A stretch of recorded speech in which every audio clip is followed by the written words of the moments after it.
But we are here to talk about our water and how bad it is for us if you do not have a water Water filtration system. Water filtration system. I wanted to start just, Scott, to discuss the disgusting event, that took Charlie, Kirk's life, and then the social media meltdown by some of the leftists, and it's shocking. And so I just wanted to. Well, you know what got me, Paul, is just it wasn't a week later, 2 weeks. It was like 2 hours later, where you saw things on social media that were just so disgusting. Yeah. And so that's that. Jason Chaffetz was on Fox News, and that kind of hate speech is criminal.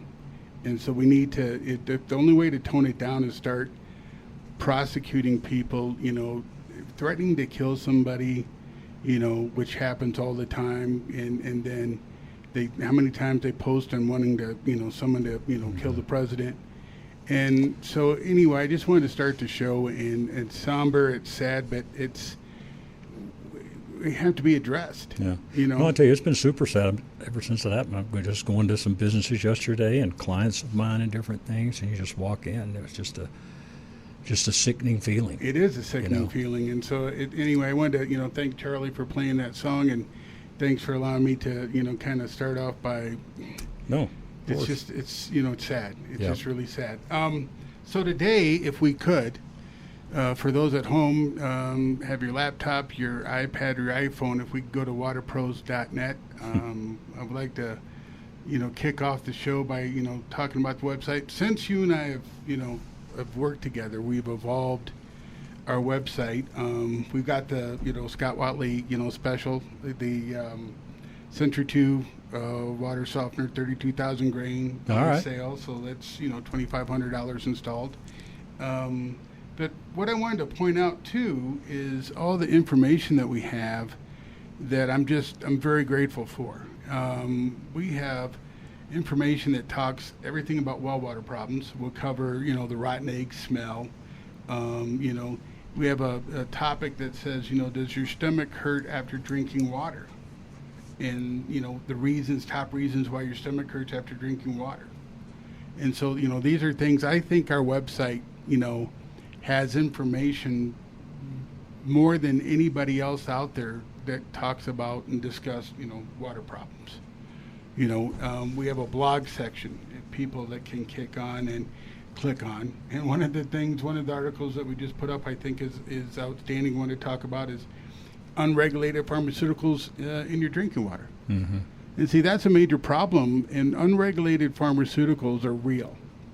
And what's real about it is a couple weeks ago, you and I, right after Labor Day, I mentioned we did an article about Nantucket regarding, the cocaine that they found in the sewer in Nantucket. So what happens? People take cocaine. Clearly, it's a pharmaceutical.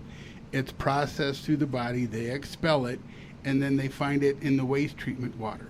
Well, our friend Mark's been here, and several times Mark's mentioned that waste treatment plants do not remove pharmaceuticals. The Trump EPA has put on their website that clearly that pharmaceuticals are not removed from wastewater treatment plants. So I use that as an example because then the EPA has a laundry list of unregulated contaminants, and what's in unregulated contaminants of my concern is pharmaceuticals in the types of pharmaceuticals. So if you'll find cocaine, then logic will tell you there's others there. Sure. Right? Fentanyl, heroin, for example, the illegal drugs, marijuana. All right. But then we have to think about the others, the antibiotics. Yeah, just overall, our buddy said all the over-the-counter medications are there. Yeah, the fellow that we had on, absolutely. He engineered water water reservoirs, right? Okay. So then there's a water reservoir, Scott, that's being almost finished, built up by north of Fort Collins. And a fellow you can go to YouTube and type in water reservoir Fort Collins. He put a YouTube video up where there's high levels of uranium in the water to the point where it can't be used. So what they're going to do is fill it and they're going to hope that the water that they use to fill the reservoir will dilute the uranium. But uranium is there, why?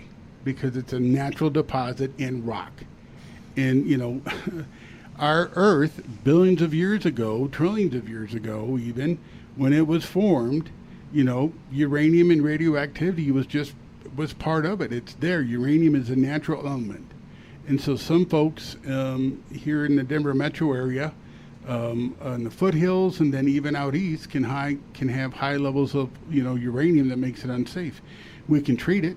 Mm-hmm. Up Cold Creek Canyon, we have several uranium removal systems for the whole house. We've helped people, so that's something that can be done. But at our website, and I'm very proud of this, and I want to thank everybody in Water Pros that has put this together, but we want to educate people. So if you go to the blog section of our website, you'll the information's there. Because one of the things that I take responsibility, is if you say something, you're responsible to what you're being said. Yeah, back it up. Right? Yep. Okay. Wouldn't you agree that if you leave something out, it's a form of being untruthful, right? Mm-hmm. Or even a half truth is considered a lie, in my opinion, right? If you speak to half truth, then why just tell the truth or don't say anything at all? And so what we want to do is when we make a claim or make a statement, especially with you and we're on your show, we tell folks, hey, and we give out every time we give out websites, mm-hmm. information, governmental websites. So what I wanted to do is basically back that up. Right. And so that's why, we've gone, to the effort of finding this information, putting this information on the web so people can look at it and look it up themselves. And so, I encourage everybody to read about unregulated pharmaceuticals in your drinking water. Trace pharmaceuticals are something that also could be a health concern, because what have we learned with the forever chemicals is that they start when you and I started, and we see, this is the funny thing about this. When you and I first talked about forever chemicals, I thought it was brand new. And then the more research I did, I realized it's been going on since, the 1970s. And in the early 1990s, there was a lawsuit that was brought, because of the forever chemical contamination. And I don't remember hearing about it. And so when the EPA finally addressed it, 2 years ago, I thought it was a brand new thing. Mm-hmm. And so that was kind of shocking to me. But when it started that they wanted the contaminant to be less than 1 part per billion. And then when we realized what is 1 part per billion, so 1 part per billion, you take an Olympic-sized swimming pool, and 1 drop of that contaminant in an Olympic-sized swimming pool is 1 part per billion. So that has to blow your mind if something that small can affect so many. Yeah.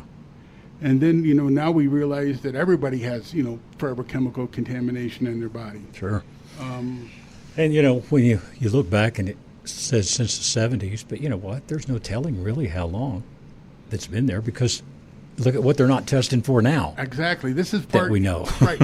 So, I want to, Mark, I'm so grateful that we met him, because, Mark also then basically told us how long it takes the EPA to get an unregulated contaminant to even be considered to be a regulated contaminant. It's 10 years or more. And then, for example, I keep, saying this, 1,4-dioxin. I have a recording that, when I first, broke this on your show, 1,4-dioxin, again, I thought, oh my gosh, it's a brand new contaminant, only to find out it's been in our water supply since the late, 1890s. Mm-hmm. And its continuation. Then I found out that the state of New York tried to basically ban that product, but then they had to amend it because that 1,4-dioxin is part of laundry soap. It's part of shampoo.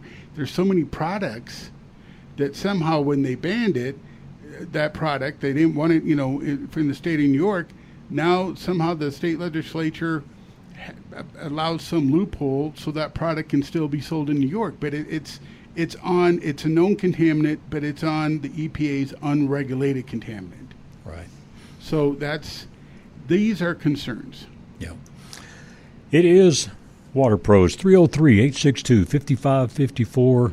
Hey, watertalk.net. Go check it out. A lot of great information there. When we come back, Paul's going to give us some more information you do not want to miss right after this.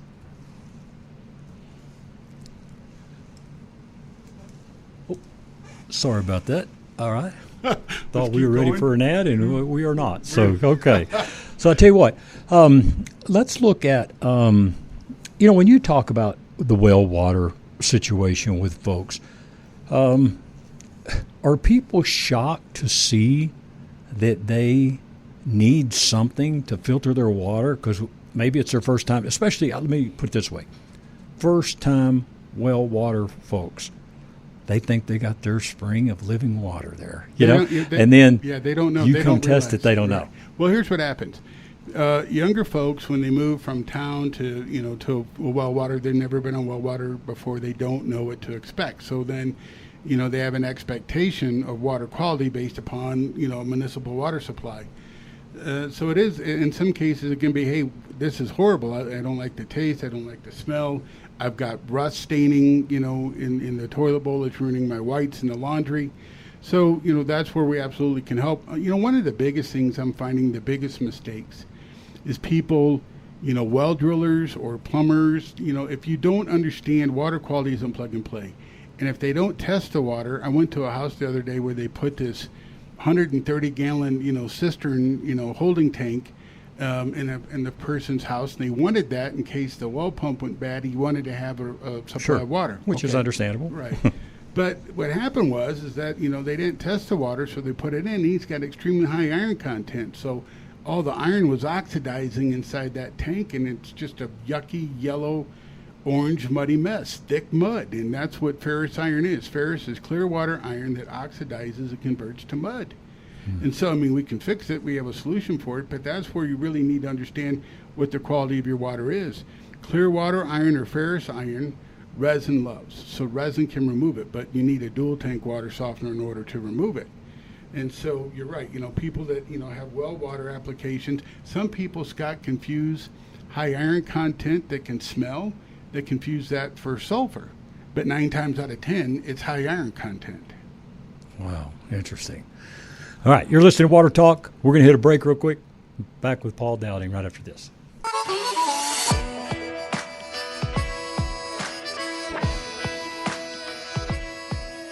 Welcome back to Water Talk. My name is Scott Watley, along with Paul the Waterman, Paul Dowding. He is the owner of Water Pros, 303-862-5554.